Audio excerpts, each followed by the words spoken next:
Hello everyone, welcome to your very own favourite education channel dear school. तो students, आज हम क्या पढ़ने वाले हैं? आज हम क्लास 10th बायोलॉजी का third chapter that is how do organisms reproduce को कंटिन्यू करने वाले हैं। जी हाँ, हम इसको कंटिन्यू कर रहे हैं क्योंकि हमने इसको स्टार्ट काफी दिन पहले कर दिया था। उसमें मैंने आपको एसेक्सुअल रिप्रोडक्शन के बारे में कंप्लीट जानकारी दे दी थी, यानी कि हम बोल सकते हैं हमने चैप्टर का एक बड़ा मेजर जो पार्ट है एसेक्सुअल रिप्रोडक्शन का, वो मैंने फिनिश कर दिया है अब तक जितने भी लेक्चर्स आए हैं इस चैप्टर से।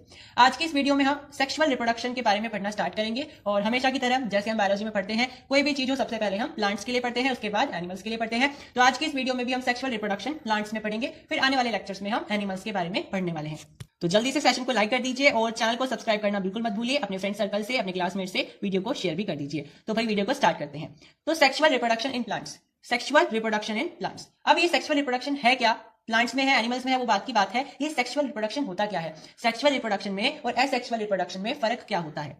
तो बेटा एक बेसिक सा डिफरेंस अगर मैं आपको बताऊं सेक्सुअल रिप्रोडक्शन और एसेक्सुअल रिप्रोडक्शन में, वो ये है कि एसेक्सुअल रिप्रोडक्शन में सिंगल पेरेंटिंग होती है, यानी कि एक ही पेरेंट अपने बच्चों को या तो जन्म देता है या खुद ही अपने बच्चों में स्प्लिट हो जाता है। जी हाँ, स्प्लिट भी हो जाता है। अगर आपने मेरे लेक्चर्स नहीं देखे हैं तो आप जल्दी से जाकर के देखिए। अमीबा क्या करता है, अमीबा अपने आप को स्प्लिट कर लेता है अपने बच्चों में। तो वो पैदा नहीं कर रहा है बच्चे, वो अपने आप को ही स्प्लिट कर दे रहा है। तो है तो रिप्रोडक्शन ही, है तो रिप्रोडक्शन। जरूरी थोड़ी ना है जहाँ पे बर्थ होगा वहीं पे जो है बच्चे बनेंगे, ऑफस्प्रिंग बनेंगे। ऐसा भी तो हो सकता है वो स्प्लिट कर जाए, जैसा कि एसेक्सुअल मीडियम में होता है। तो एसेक्सुअल में तो ये हो गया, लेकिन सेक्सुअल रिप्रोडक्शन में सिंगल पेरेंटिंग नहीं चलती है। सेक्सुअल रिप्रोडक्शन के लिए आपको दो पेरेंट चाहिए होते हैं। अब वो दो पेरेंट भी हो सकते हैं। मेरा दो पेरेंट कहने का मतलब ये बिल्कुल भी नहीं है कि सेक्सुअल रिप्रोडक्शन में दो पेरेंट्स ही चाहिए होंगे। आई मेंट कि सेक्सुअल रिप्रोडक्शन में दो पेरेंट के गैमेट चाहिए होंगे। जी हाँ, पेरेंट अभी भी एक ही हो सकता है लेकिन गैमेट दो चाहिए होंगे। आप कहोगे ऐसा कैसे हो जाएगा कि एक ही पेरेंट होगा और दो गैमेट निकल जाएंगे? ये तो समझ में आता है कि दो पेरेंट होंगे तो दोनों गैमेट आ जाएंगे, जैसे कि इंसानों में होता है। ठीक है, इंसानों में क्या होगा, फीमेल से ओवा आएगा और मैन से, मेल से स्पर्म आएगा। तो ये इनके गैमीट होते हैं, ठीक है, जो मिलकर के जाइगोट की फॉर्मेशन करते हैं।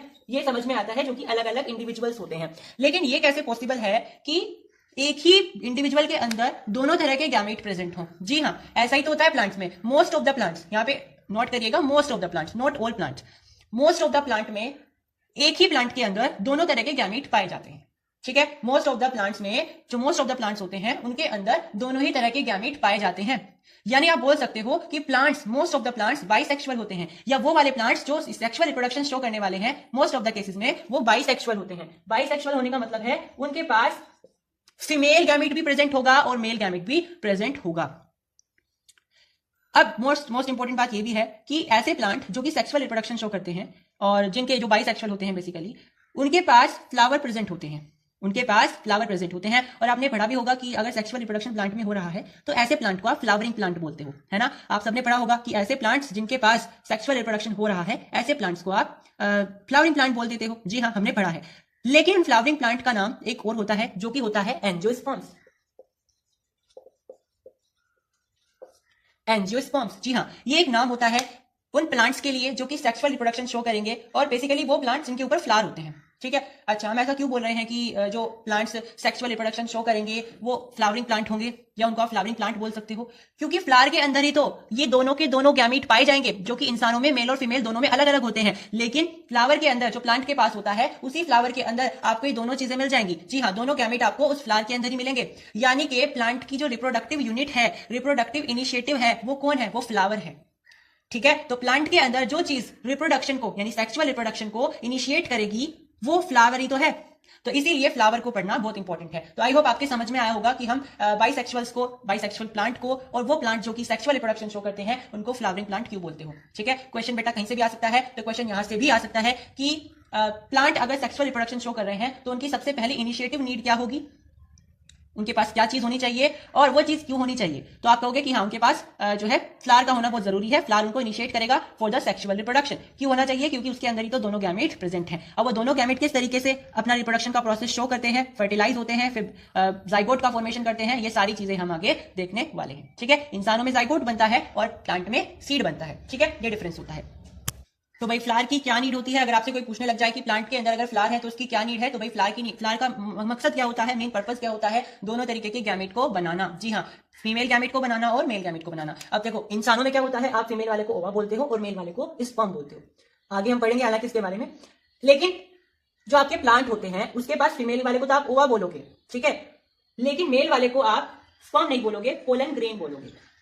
अब देखो इसमें कंफर्म नहीं होता मेल फीमेल, हम के अपनी समझ के लिए बोल रहे हैं, क्योंकि हम जनरली ऐसा ही देखते हैं, क्योंकि फीमेल के पास ओवा होता है और मेल के पास स्पर्म होता है। लेकिन प्लांट में ओवा तो होता ही है, लेकिन स्पर्म के बदले वहां पोलन ग्रेन होता है। ठीक है, जो काम स्पर्म का होता है इंसानों में, वही काम उसमें फ्लावर्स के अंदर पोलन ग्रेन का होता है। तो हम अपनी समझ के लिए बोल रहे हैं कि ये फीमेल पार्ट, ये मेल पार्ट। ठीक है, क्योंकि इसी के पास, ओवरी के पास ही बीजों का फॉर्मेशन होगा, सीड्स का फॉर्मेशन होगा, या आप बोल सकते हो फ्रूट्स वगैरह का फॉर्मेशन होगा।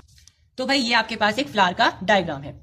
जो कोई सा भी फ्लावर ले लीजिए, हर एक फ्लावर के अंदर ये कुछ स्ट्रक्चर्स होते हैं जो कि प्रेजेंट होते हैं। अब आप कहोगे ये तो हमने केवल गुड़हल के फूल में देखे हैं, हिबिस्कस के फूल में देखे हैं, है ना, और कहीं तो देखे नहीं है। जी नहीं, ये हर एक फ्लावर के अंदर होता है, भले ही ये बहुत ज्यादा एनलार्ज रूप में हो या फिर थोड़ा सा माइन्यूट रूप में हो, लेकिन होगा जरूर। ठीक है, तो अगर कोई सेक्सुअल रिप्रोडक्टिव प्लांट है और उसके अंदर फ्लावर आ रहे हैं, तो ये बात बिल्कुल कंफर्म है कि उस फ्लावर के अंदर ये सारे के सारे जो ऑर्गन्स हैं, ये सारे के सारे जो कंपोनेंट्स हैं, वो जरूर पाए जाएंगे। ठीक है, तो शायद ये आपने 6th क्लास से आप पढ़ते आ रहे हो, तो आपको इसके बारे में थोड़ा आइडिया होगा भी, लेकिन हम जल्दी से इसको पढ़ना स्टार्ट करते हैं। तो भाई ये एक फ्लावर होता है आपके पास, ये इसका जो नीचे का हिस्सा है, ये आपका फ्लावर स्टेम होता है, जिस स्टेम से फ्लावर लगा हुआ है। ठीक है, इसको आप स्टेम बोलोगे। फिर ये नो ब्लैक स्ट्रक्चर होता है, जिसको आप रिसेप्टेकल बोलते हो। इसका क्या फंक्शन होता है, इन सभी के फंक्शन बकायदा हम आगे पढ़ने वाले हैं। अभी के लिए आप समझ लीजिए रिसेप्टेकल कहां पाया जाता है। ठीक है, ताकि आपको समझने में आसानी रहे।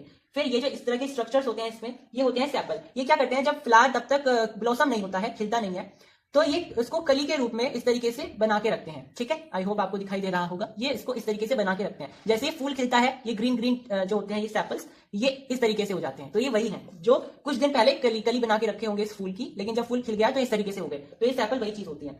ठीक है, फिर आपके पास ये पंखुड़ियां होती हैं फूल की, जिनको आप पेटल्स बोलते हो। समझ में आई बात।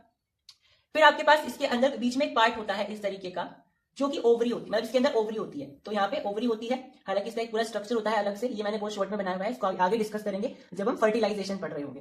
बट अभी के लिए मैंने फ्लावर का स्ट्रक्चर बनाया, तो मैंने इसको बहुत बेसिक बनाया है। यहाँ पे ओवरी होती है, ये जो इसका पार्ट होता है ऊपर का, इसको आप स्टाइल बोलते हो। और ये बिल्कुल ऊपर वाला पार्ट होता है, ये स्टिग्मा होता है, जिसके ऊपर थोड़ा सा स्टिकी लाइक यानी चिपचिपा सा होता है, ताकि यहाँ से पोलन ग्रेन आए और ये चिपक जाए। ठीक है, ये होते हैं फिलामेंट, जिनसे जुड़ा हुआ होता है एंथर। ठीक है, ये होता है एंथर, जो गेहूं के दाने जैसा होता है, और इसके ऊपर एक डस्ट लाइक यानी धूल जैसा दिखने वाला एक सब्सटेंस होता है, जिसको आप पोलन ग्रेन बोलते हो। ठीक है, आप समझ में आया मैंने आपको क्या बताया था। यही तो पोलन ग्रेन होता है, जो कि मेल पार्ट होता है उसका, मतलब कि जैसा इंसानों में स्पर्म फंक्शन करता है, उसी तरीके से पोलन ग्रेन फंक्शन करेगा। ये इस तरीके से इस ओवा के स्टिग्मा पर आएगा और धीरे धीरे नीचे जाएगा एक प्रोसेस के द्वारा, फिर फर्टिलाइज हो जाएगा। ठीक है, क्योंकि यहाँ ओवरी है तो यहाँ पे ओवा प्रेजेंट होते हैं। अब प्लांट के अंदर फीमेल पार्ट भी होता है, मेल पार्ट भी होता है। मेल पार्ट को आप बोलते हो स्टेमन। मेल पार्ट को बोला जाता है स्टेमन, जिसमें आपका ये जो पोलन ग्रेन वाला पार्ट है, फिलामेंट वाला पार्ट है, एंथर वाला पार्ट है, ये पूरा मेल पार्ट होता है, जिसके ऊपर जो मेनली जो काम की चीज होती है वो पोलन ग्रेन होती है, जो कि आगे जाकर के फर्टिलाइज करती है ओवा को और नए सीड्स वगैरह का फॉर्मेशन करती है। तो स्टेमन होता है मेल पार्ट। एक फीमेल पार्ट होता है, फीमेल पार्ट में ये सारी चीजें आ जाएंगी, जिसमें आपका ओवरी आ जाएगा, स्टाइल आ जाएगा, स्टिग्मा आ जाएगा, ये सारी चीजें आपकी फीमेल पार्ट में आती है। अब इसको आप कहते क्या हो, इसको आप कार्पल कहते हो, या फिर इसका एक दूसरा नाम होता है पिस्टिल। तो या तो आप इसको कार्पल बोल सकते हो या आप इसको पिस्टिल बोल सकते हो।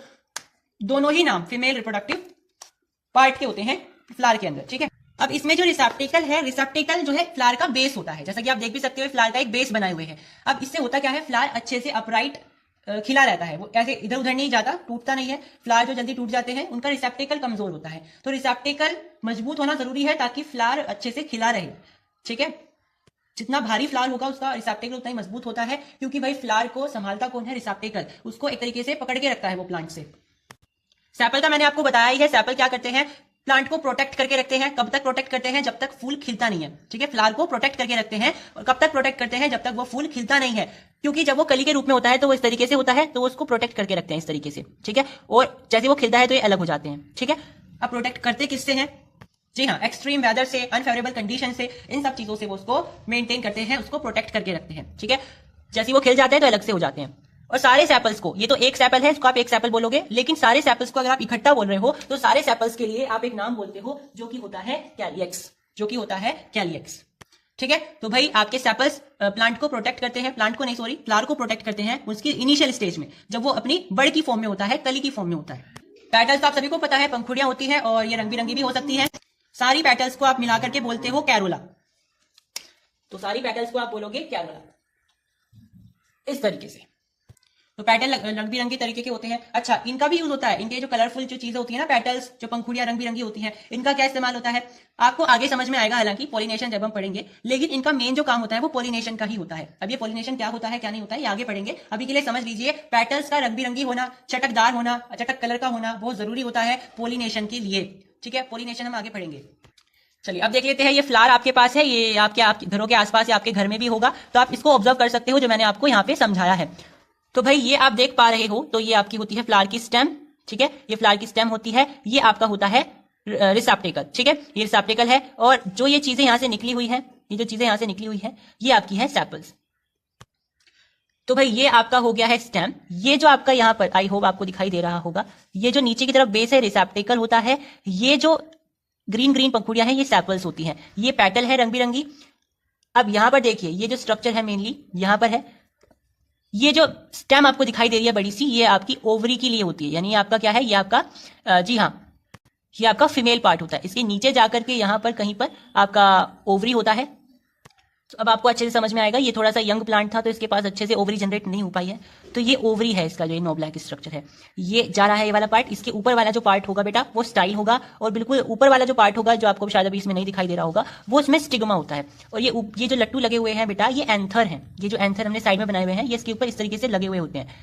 इनके ऊपर एक डस्ट लाइक स्ट्रक्चर होता है, अगर आप हाथ लगाओगे तो आपको महसूस होगा, ठीक है, जो कि पोलन ग्रेन्स होते हैं, ठीक है। अब देखो यहाँ पे आपको समझ में आ रहा होगा कि फर्टिलाइजेशन कब होगा, जब ये पोलन ग्रेन यहाँ पे जाएंगे। अब वो खुद से तो जाएंगे नहीं, तो बाय नेचर क्या होता है, पोलिनेशन होता है। पोलिनेशन क्या होता है डिटेल में आगे पढ़ेंगे, बट अभी के लिए समझ लीजिए, पोलिनेशन का मतलब है अगर किसी ना किसी तरीके से पोलन ग्रेन किसके कांटेक्ट में आ जाए, ओवरी के कांटेक्ट में आ जाए, यानी कि मेल पार्ट फीमेल के कांटेक्ट में आ जाए, तो पोलिनेशन हो जाएगा, ठीक है। अब वो करता कौन है, जो इंसेक्ट्स फिरते हैं, यानी कि जो मधुमक्खियां होती हैं, जो फूलों का रस पीती हैं, वो by mistake by default in चीजों को कर देती हैं। जैसे ही पोलन ग्रेन यहाँ पे आएगा वो चिपक जाता है, क्योंकि स्टिग्मा के पास एक स्टिकी लाइक सब्सटेंस प्रेजेंट होता है उसकी सरफेस के ऊपर, जो कि उसको अपने पास चिपका लेता है। फिर वो उसको अंदर ही जाना पड़ता है बस फर्टिलाइजेशन के पास, फर्टिलाइजेशन के लिए ओवरी के साथ, मतलब ओवरी के पास जो ओवा होते हैं उनके साथ।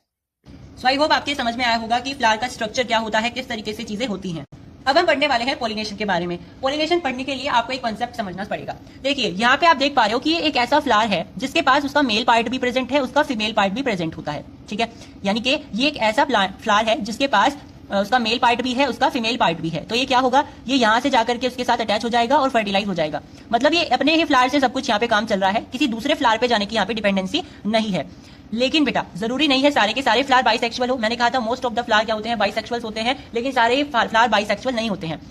तो कुछ ऐसे भी फ्लावर होते हैं जिनके पास केवल एक ही सेक्सुअल रिप्रोडक्टिव पार्ट होता है, उन्हें दूसरे के साथ फर्टिलाइज करने के लिए क्रॉस पोलिनेशन करना पड़ता है, मतलब दूसरे फ्लावर के पास जाना पड़ेगा। उसमें होगा क्या, इसमें तो दोनों ही पार्ट प्रेजेंट है, मेल पार्ट भी फीमेल पार्ट भी। उसमें होगा क्या, एक फ्लावर के पास केवल एक पार्ट ही प्रेजेंट होगा, या तो फीमेल पार्ट या फिर मेल पार्ट। फिर वो फर्टिलाइजेशन के लिए दूसरे फ्लावर से पोलिनेशन करेगा, तो उसको हम बोलेंगे क्रॉस पोलिनेशन। तो पोलिनेशन क्या हो